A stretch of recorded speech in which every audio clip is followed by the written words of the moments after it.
find yourself like going, why do I have this relationship? Or why am I feeling so upset and confused and frustrated and powerless when I am so good at doing other stuff? I can do so much in my business. I can be so successful at work. And yet I just can't seem to get my relationship right. I'm Lisa Jayne, and this is what I want to talk about today because this is my specialty. I used to do this all the time. I was in this long-term relationship and I couldn't believe how I could be so good at business. And like even as a mum, I think I was okay, like I did a lot of research. I was always trying to improve the things that I delivered to my kids with regards to connecting and quality time and, all the stuff that mums do because, hey, most women are overachievers, right? And yet I'd look at my relationship and I'd be going, why the hell can't I figure this out?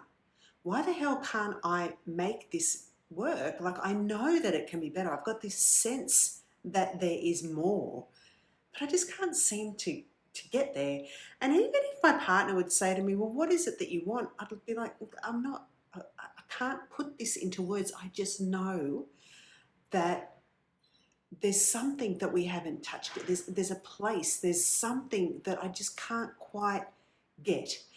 And for me, that was about feeling emotionally safe and feeling deeply fulfilled. Because what I didn't realize when I was in that relationship was that I wasn't emotionally safe. I didn't actually know how to make myself emotionally safe. And I hadn't identified that that was what I was longing for, is this sense of emotional safety and deep fulfillment, and that feeling of support and being valued, which comes with being able to communicate, right? Like actually talk about stuff and know your feelings, understand your feeling world so that you can communicate what it is that you need. And so what I discovered from that relationship and from the work that I do with women now is that we can be incredibly successful in other areas of our life. And yet that won't transfer into our relationships because there's two things going on. Often our unconscious behaviors, which are generated by an emotional need that we are not completely aware of, comes out in our relationships because we're looking to get those needs met there. At work, it's a little bit different because our needs are different. We still have emotional needs that aren't met, and sometimes we can be, I like to say, activated rather than triggered, but we can be activated at work when those needs aren't met. But often we feel quite confident in other areas of our working life and our business life. So we can sort of roll through it a little bit. Sometimes those behaviors can undermine our happiness at work and our contentment at work, but mostly we see them in our relationships. Mostly we have this real disappointment that we can't do what we do at work in our relationships. And that's because there's a hidden frame within which we're in the relationship. So it's almost like if you can imagine when you're building a house, they put down certain foundations. Now the type of house that you're going to build is going to be very different if you build it on sand or if you build it on cement. So what I think is amazing to start to consider is looking at the foundations. And the foundations, when you go deep, deep down, this is about the dynamics of relationship that you're in. And the dynamics and the foundations become like a frame that sits around you that you can't see. But it almost holds you in a pattern or a limitation. So you feel like you're in a loop. And I don't know if you've experienced that, but I remember I would have these arguments with my partner, and then it was like I'd have the same feeling, like different argument, different event, different situation, but the feeling was still the same. And I was always left, and it was yucky. Like it was such a horrible feeling of, not being worthy, feeling abandoned, feeling left alone, feeling like I've got to do this all by myself.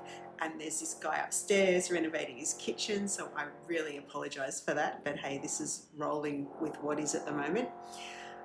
So those events will change, but the feeling that you're experiencing, and I want you to start to become aware of this because this is the first step the first step in actually dissolving that frame, because you absolutely can, because I have. And I would say to you that I haven't had an argument with a partner for a very long time. Like, it's just a totally different dynamic that I get into. And I'm not saying it's perfect, because, hey, I'm human. However, what I've learned is if I can dissolve those foundations, and if I build my house on foundations that actually create connection and harmony and support, as opposed to conflict and division, as opposed to I need you to do things for me in order for me to feel okay, those sorts of foundations that create codependency, if I actually start to dissolve those foundations and build completely different foundations, what I get is the ability to create a deeply fulfilling, loving relationship. And it doesn't even matter if it's with an intimate partner, even with my kids, even with my mom, even with my friends. My relationship, the quality of my relationship, is so much more supportive to me and to them, so much more authentic, and I feel emotionally safe. Like, do you feel emotionally safe in your relationships?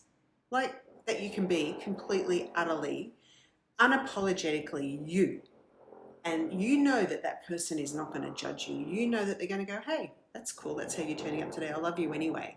Like, the love is a given, and that is the greatest gift that you can give to yourself. So pay attention to the feeling. Do that first. Just build the awareness of the feeling that comes with each event. Write it down. Record it. Ask me some questions. I apologize once again for the noise, so I'm going to stop now. Have a beautiful day, and I'm sending you some love. Mwah.